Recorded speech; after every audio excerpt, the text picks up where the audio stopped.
To tell us more about this massive pilgrimage initiative, we're joined by Joel Stepanek. He's the Vice President of Programming and Administration for the National Eucharistic Revival. He's leading the grassroots efforts of the movement and is responsible for the pilgrimage processions and events over the next 2 months. Joel, thank you for being with us. I know you're busy, ready to kick things off. You're located right now on the North Marion route, gearing up for the kickoff Mass in Minnesota. I believe you're with the chair of the National Eucharistic Congress, Bishop Andrew Cousins, and a couple of others.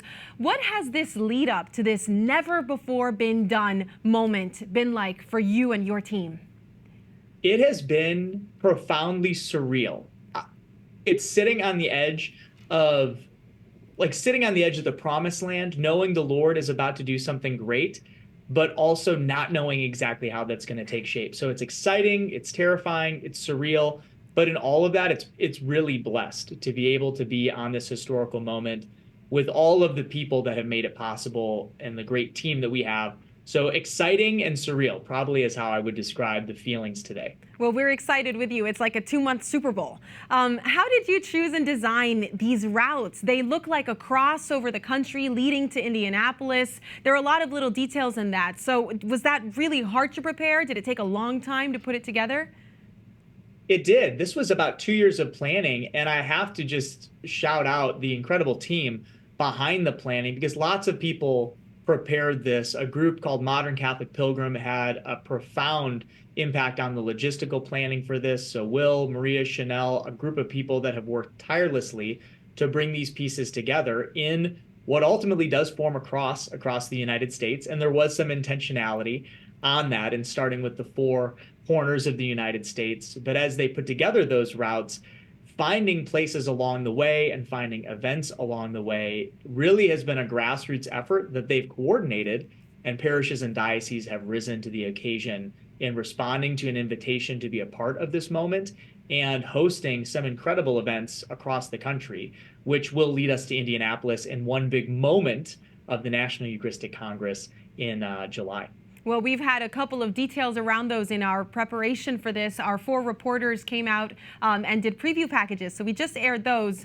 How were the perpetual pilgrims prepared? They are traveling along these routes that are very complicated. What did you do to prepare them for this, and how did you select them?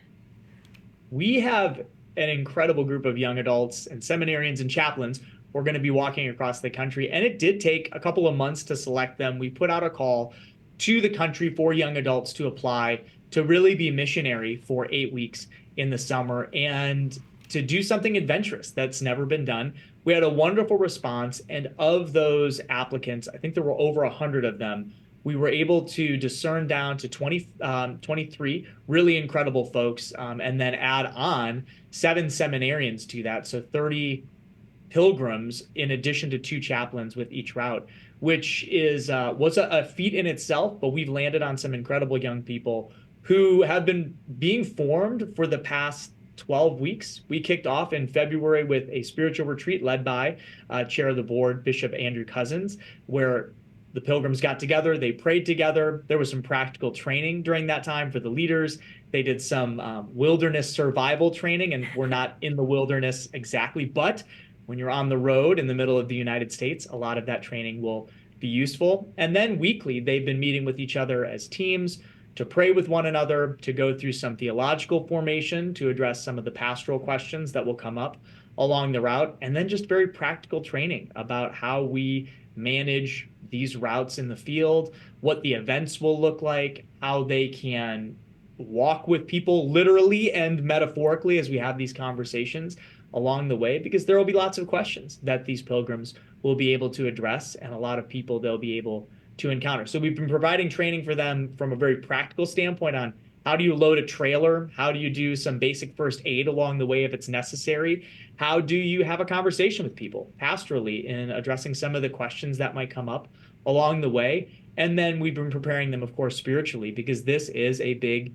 spiritual work. So all of that has been happening for the past several months with this group of young adults who now today are arriving to their starting points and are getting ready to kick this whole thing off. Well, it sounds like preparation for a lifetime. Now, tell us about the transportation of the Monstrance. Jesus Christ in the Eucharist will be with everyone as they walk, but also there are some moments where the pilgrims won't be walking, and you have these very, very special transportation modes that you've designed. Talk to us about that. We do. So as we transport our Lord across the country, there will be moments where we're walking and walking some long distances. And for those moments, we actually have a harness system designed for the priest, which will allow him to carry the Blessed Sacrament without putting a lot of stress on his shoulders or his arms. We don't want anybody to have a adoration-related injury as they're walking along the route. So there's this really unique system that's been designed specifically to help a priest carry our Lord. So that's one unique element of walking that will help our priests and our pilgrims, carry our Lord for long distances on foot. But there are points where the route wouldn't just be practical for us to walk. There may be some safety concerns in walking, or just in the sake of time, we may need to drive.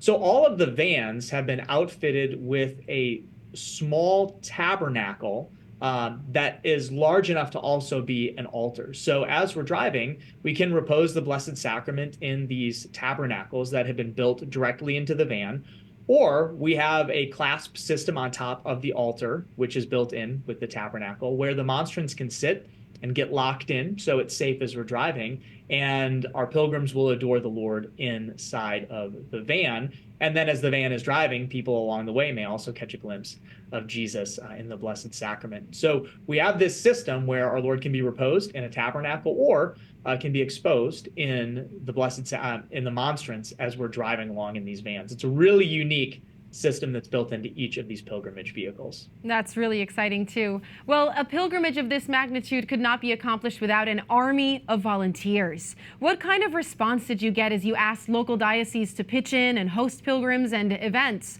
over the next 2 months? Oh, it was incredible. We had a wonderful response, again, really from the grassroots.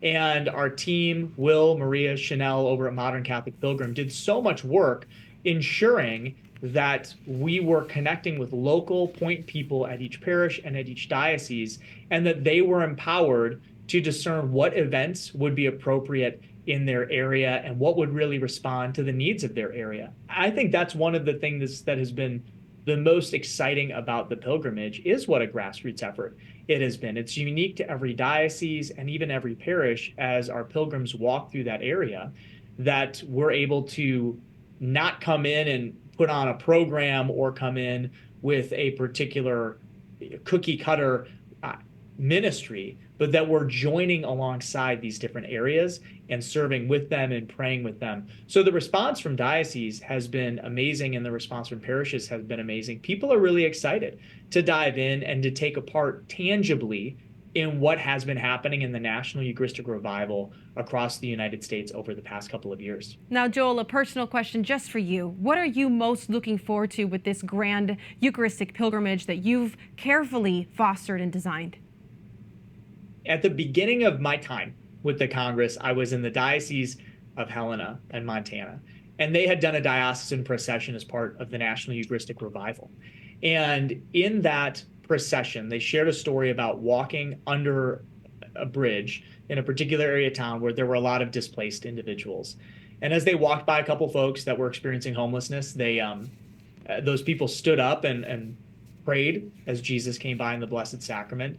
And then after that initial part of the procession had passed, they pulled aside one of the organizers and said, thank you for bringing him to us. So somebody who was Catholic and understood what was happening. Thank you for bringing him to us. Nobody comes to us, but you brought him to us. You brought the Lord to us. And those are the moments I'm excited about. We've got incredible events and big moments along each of the 4 routes, but there are going to be hundreds and even thousands of little moments in between. Little moments like on the initial test pilgrimage we had through the Diocese of Fort Wayne, South Bend, right, where a young girl saw the Blessed Sacrament coming and ran inside, put on her first communion dress, and came back outside to kneel and to pray. Little moments where we're going through areas where there's conflict or there's division, or areas where they're just rural parts of the United States, and folks are faithfully going to Mass, but maybe don't have things like this that happen. where they're able to be a part of it. So I'm excited for all of those little moments, the places we're not going to see the Lord work, but that the Lord is going to work powerfully. And hearing those little stories, I think those are going to be part of the big impact that this leaves in our country. Absolutely. Well, we're looking forward to covering those little moments, and we're praying for you and your team. Thank you so much, Joel. Thank you.